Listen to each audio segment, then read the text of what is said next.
Oh my goodness. Do I have a yellow notepad here? No. I don't use that. I use a play call sheet like a football junkie. Except this is Gridiron Junkeez. It's August 23rd, ladies and gentlemen. 2022 years after the death of Jesus Christ.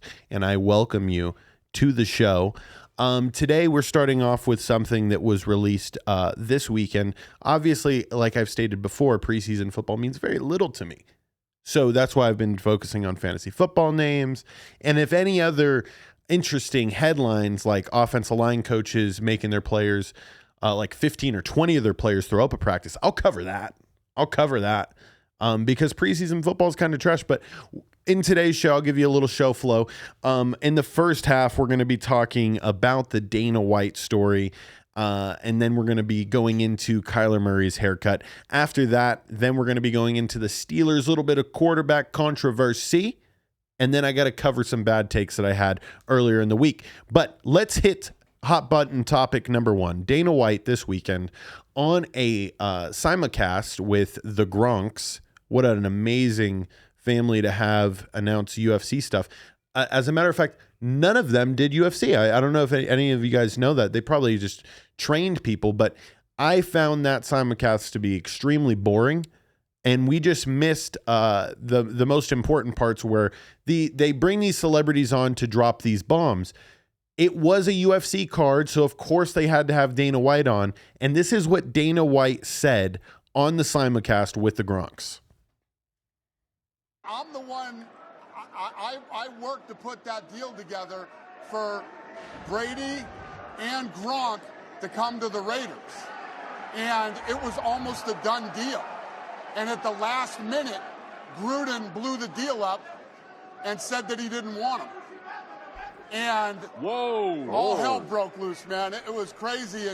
And Brady was already looking at houses, and it wasn't being said yet that Gronk was coming. Cut that shit. Okay, listen here. All right. Dana White being one of the most powerful men in the world. I'm not trying to undermine his powers that he has in this world. He definitely has the ability to make people believe whatever the hell he says. This is one of the things that when I first heard it, and I was with John Orlando of Action Junkeez, the starter of this whole Junkeez brand. You could thank him for the show today. I was over at John's house when we heard about this news, and there was a bit of controversy in the house just discussing, like, obviously Dana White does have that ability to say, hey, Tom Brady, Gronk, it would be kind of cool if you guys came out to Vegas, made this a regular thing, come to all my UFC events, come gamble at the Red Rock, whatever. Vegas is a poppin' city, is it not, Travis? Oh, dude, every single day. Parties going on every hour. Boom, boom. It's Gronk's like fucking anthem right there, dude. He's doing nothing. Gronk's been nothing but a dance-loving fiend. Vegas is meant for Gronk. Brady, it was kind of tough to convince me on that. But at the end of the day, there's lots of big things happening here. There's still a basketball team to be made. There's still a baseball team to come into Vegas here in a couple of years. So obviously Vegas has this allure to it. So why did we just think that, oh, this is just an idea that Dana White had? Don't you think that many people would just love to come to Vegas? Low state income tax, all right? That's why one of the reasons why Gruden and Derek Carr, when they signed their contracts when they were in Oakland, they put all their money to the back half of their contract when they're in Vegas. So that way they get taxed on it less.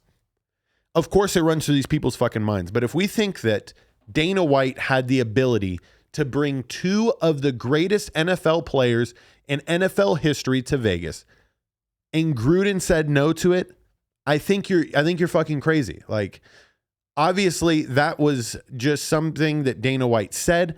I don't think it ever actually would have amounted to anything other than, I think, drunk Tom Brady and drunk Rob Gronkowski one night were with drunk Dana White, and they were all like, oh, yeah, bro. What if you guys just came to Vegas and just you guys took what you did in New England, you took what you did in Tampa Bay, you just come over here and do it in Vegas? And they're all like, it's a great idea, Uncle Dana. But I don't think that it amounted to anything past that. As soon as Gruden heard that, he was probably like, I'm a racist. People are going to find I'm a racist anyways. So he knew he was out probably even before all this shit happened. So he said, fuck it. I'm going to ruin the Raiders' day and say no to that. Beyond that, that's me on the Dana White story. He definitely doesn't have the influence to bring 2 NFL Hall of Famers to Vegas. I don't think he does. That being said, we're going to move on to something that I saw last night when I turned on the TV. And it was obviously a preseason football game. I had the Baltimore Ravens and Cardinals on my G-Money parlay of the day for Saturday. I had definitely picked the Cardinals plus 6.5. I'll take my crow on that. All right. I know I fucked up. I thought that they for sure weren't going to beat them. I knew the Cardinals weren't going to beat them, but I thought they would be within a field goal at least, and it came close. But I turned on the TV last night, and they had on Kyler Murray with a coaching headset, and he was calling the plays. Kyler Murray actually scored more points calling the plays than their head coach last night. But it wasn't just like Kyler Murray's amazing play calling abilities that I was shocked by. I was more shocked that that dude was able to even put headphones on. I mean, if we just take a look at what Kyler Murray looked like last night, how do you get those headphones on? Those are full extension on the headphones. He's dialed in, but I mean, you would just imagine it squeezing his head so tight. I did not see enough like memes or mean tweets made about Kyler Murray's hair looking like this. And I have nothing against like a well-kept, afro, but he looks kind of homeless here. Does he, like Travis, if you just saw that guy walking down the street, you wouldn't think NFL quarterback. No way. I'd be afraid to get dust on me, from the hair. Oh, no. He definitely looked that's a dusty angle right there. With the beard, like connecting at the bottom, it really reminded me of when South Park just did their post-COVID special, and they had like these special type of waiters that had computers attached to their heads. And Kyler Murray looked a lot like this guy. He looked a lot like the guy who has a computer around his head. And maybe that's what led to the Cardinals scoring more points last night. Maybe the Cardinals were scoring more points because Kyler Murray, underneath that afro, Kyler Murray has a computer built in there. Just astonishing similarities here. Astonishing. So Kyler Murray, we got to figure something out before the season starts with that fro. I can't imagine you'd keep that. Remember, he's in Arizona, and I know they have an indoor practice facility, but even just walking around in that 110-degree heat, you gotta think about chopping that shit eventually. Moving on to the G-Money parlay of the day that was placed on Saturday. I got to recap. Obviously, I told you I ate my crow on the Cardinals not covering 6.5 last night. They were the third leg, and I was up my first 2 legs. I had told you guys to hammer Detroit versus Indianapolis straight up. Detroit pulls out the win. Motor City Dan Campbell does what I had expected him to do in the first place, which is play with some heart and actually try to win a preseason game. Then I told you guys to pick the Houston Texans versus the Rams because my theory, Travis, this is my theory. I think that if a team wins a Super Bowl, they are less hungry to win games that mean fucking nothing. So they purposefully are like telling their players, guys, this doesn't matter. We obviously know what matters because we won a Super Bowl last year. Now the Houston Texans, they didn't win a Super Bowl. So they're like, fucking every game matters. We got to get a win. And so that's just my theory as to why I told you guys to pick the Texans, and then the Texans do end up winning. I go 2 for 2 on Saturday. I'm riding out the game last night, and then I have fucking robot head man Kyler Murray calling plays and just absolutely ruining my fucking parlay. It was bullshit, and it's actually making me so angry right now that, boys, bring it in. We're going to halftime. God damn it, guys. Kyler Murray?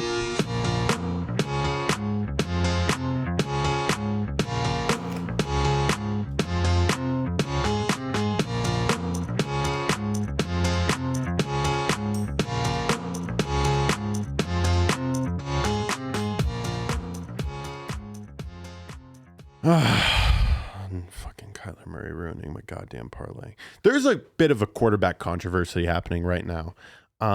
In this one particular city, the Steel City, Pittsburgh, the town that loves football and football loves it back. The Steelers. So here's a fun thing I did.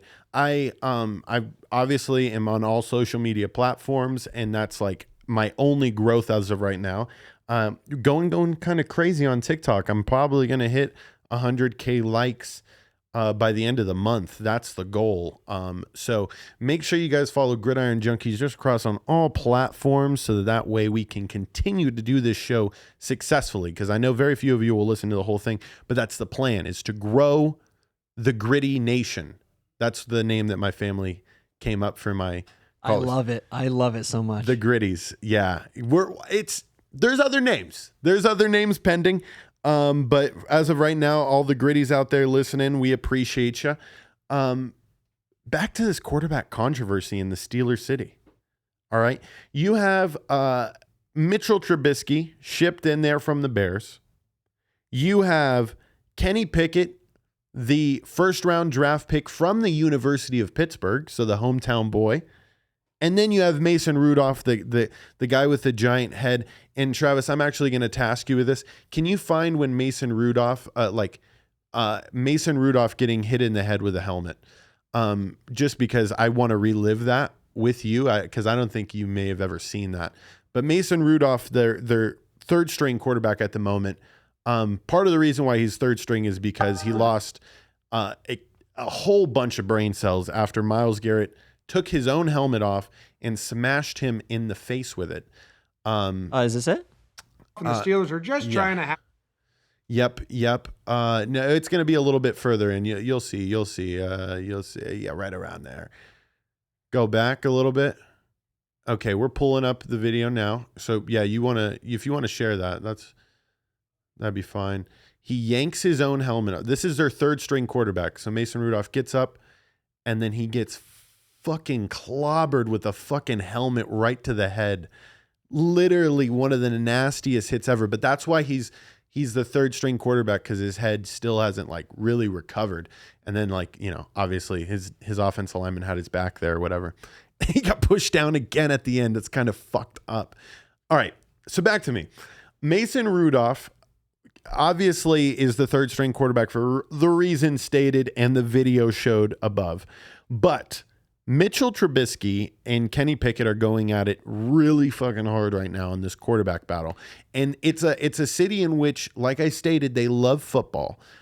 Kenny Pickett doing what he did last year at the University of Pittsburgh, in my mind, is sitting more positive on Mike Tomlin, their head coach, as opposed to Mitchell Trubisky, who Mike Tomlin has played against Mitchell Trubisky before, beaten Mitchell Trubisky before. He knows his limitations. In a city that is looking for the next Big Ben, why not go with the guy who wears two gloves to play quarterback? And if you haven't seen Kenny Pickett play quarterback, Kenny Pickett wears two gloves. All right. Guys who wear two gloves in the NFL and play quarterback, they aren't clipboard holders. All right. You've never seen Kurt Warner. Even when Kurt Warner was a clipboard holder, it just didn't look right. He had both gloves on holding clipboard writing. It just didn't make sense. So I'm going to solve it here for the Steelers City. I'm telling you guys right now, if you guys start with Kenny Pickett, you guys are more likely to see success later in the season when you guys are better off anyways, right? When football matters more in November and December. If you pick Kenny Pickett and you ride it out now, you're going to save yourself the heartache of having to deal with Mitch Trubisky's weak ass. Mitch Trubisky, just so you know, Travis, he won when they played the Nickelodeon Game of the Week. They had an MVP, a Nickelodeon valuable player. And Mitch Trubisky won that award. Wow. And it's just like forever cemented in my head that he's nothing more than a fucking Nickelodeon valuable player, and that he's solidified himself as second string, at least for this year. Amen. On to some bad takes that I've had. And after these bad takes, we're going to wrap up the show. Wednesday's show is going to feature an athletic trainer out here in Las Vegas. He is actually the coach of a 7-on-7 team here. We're going to be diving hard into high school local sports. There's a big game this weekend between Bishop Gorman and Mater Dei. We're going to be covering that. But before that, we have to cover the bad take that I had. And I had mentioned something on a TikTok that got like 35,000 views. I was super excited, right? TikTok starts popping off. People are commenting hilarious fantasy football names. I was like having a blast. I was like, oh my God, my comment section's like fucking super dope, dude. Like people aren't like fucking saying that my names are fucking stupid or anything. And like people weren't like, there was no negativity. And then I make the Hunter Renfrow as a top 5 receiver in the league post. And then I realized how negative the world of TikTok can be when you don't really necessarily say something that's smart, right? If you're being stupid, it's going to generate engagement. I feel like it would have got even more views had I said it like this. I do think Hunter Renfrow is a top 10 receiver. So we're going to redo that TikTok, and I'm going to list to you the top 10 receivers in no particular order that are playing in the NFL this league. Starting off with Cooper Kupp, Stephon Diggs, Michael Thomas, Justin Jefferson, Tyler Lockett, Deebo Samuels, Devontae Adams, Jamar Chase, Tyreek Hill, and Hunter Renfrow. If you're mad at that list, then you can fucking come at me. I know I said Hunter Renfrow is a top 5 receiver, and after looking at the comments and like thinking about like really what I said, I realized it was moronic. It was stupid. But I'm willing to open up this debate one more time and say that Hunter Renfrow is a top 10 receiver in the league. And I'm going to leave it at that. Thank you guys for watching this episode of Gridiron Junkeez. And please subscribe, like. We're going to be able to watch this shit on Spotify after today because I just got to do that because now we have Apple. We're on Apple Podcasts. We're on TikTok. We're posting YouTube shorts. The team's going crazy right now. And I want all my gritties to stand up and then sit down and then end the show. Okay, that's it. That's it. Bye, everybody. This was fun. Have a good one. Bon voyage. See you on the next one. Deuces.